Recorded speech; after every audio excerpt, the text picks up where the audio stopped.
মোথাবাড়ি কাণ্ডে এবার গ্রেফতার করা হয়েছে এক কংগ্রেস নেতাকে গ্রেফতার করেছে এনআইএ। আপনারা জানেন যে মোথাবাড়িতে যে তাণ্ডব লীলা চালানো হয় সেই ঘটনায় এবার এক কংগ্রেস নেতাকে গ্রেফতার করা হয়েছে এবং গ্রেফতার করেছে এনআইএ আধিকারিক দল।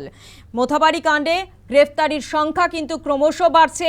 এবার যে গ্রেফতার করা হয়েছে এবার এক কংগ্রেস নেতা, তাকে গ্রেফতার করা হয়েছে এবং গ্রেফতার করেছে এনআইএ আধিকারিক দল, তারা গ্রেফতার করেছে।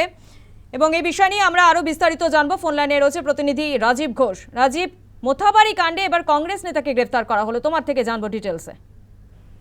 দেখো স্বপ্ন, মোথাবাড়ি কাণ্ডে এবারে কংগ্রেস প্রার্থী কংগ্রেস নেতা তথা জেলা পরিষদ সদস্য সাইম চৌধুরীকে গ্রেপ্তার করলো এনআইএ এবং বুধবার বিকেলে মোথাবাড়ি থেকে তাকে গ্রেপ্তার করা হয়। এবং মূলত তোমাকে যেটা বলে রাখি যে মোথাবাড়ি অর্থাৎ কালিয়াচক 2 এর বিডিও অফিসে যেখানে 7 জন জুডিশিয়াল অফিসারকে আটকে রাখা হয়েছিল, অর্থাৎ এসআইয়ের কাজ যখন তারা করছিলেন সে সময় তাদেরকে আটকে রাখার অভিযোগ সেখানকার গ্রামবাসীদের এবং প্রায় 10 থেকে 12 ঘন্টার পর সেখানকার জুডিশিয়াল তারা কিন্তু সেখান থেকে তাদেরকে উদ্ধার করে নেয় পুলিশ এবং উদ্ধার করা হয়। এবং তারপরে কিন্তু ঘটনায় এনআইএ তদন্তভার নেওয়ার পর কিন্তু এখন পর্যন্ত প্রায় 55 থেকে 60 জন ইতিমধ্যে গ্রেপ্তার হয়েছে। এই যে সাইম চৌধুরী অর্থাৎ বিধানসভা ভোটের আগে এই সাইম চৌধুরীকে কিন্তু এনআইএ জিজ্ঞাসাবাদের জন্য তাকে আটক করেছিল, কিন্তু তারপর জিজ্ঞাসাবাদ করার পর তাকে ছেড়ে দেওয়া হয় এবং গতকাল অর্থাৎ বুধবার দিন বিকেলে আবারও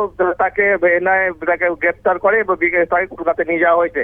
এবং তবে দেখো যেটা জানা যাচ্ছে এনআইএ সূত্রে যেটা জানা যাচ্ছে যে এই কায়েম চৌধুরী অর্থাৎ যেখানে অর্থাৎ গ্রামবাসীরা অর্থাৎ মহিলা সহ সমস্ত গ্রামবাসীরা যেখানে বিডিও অফিস যেখানে ঘেরাও করে রেখেছিল তাদের মধ্যে কিন্তু এই সাইম চৌধুরী তাহলে একটু উস্কানিমূলক সেখানে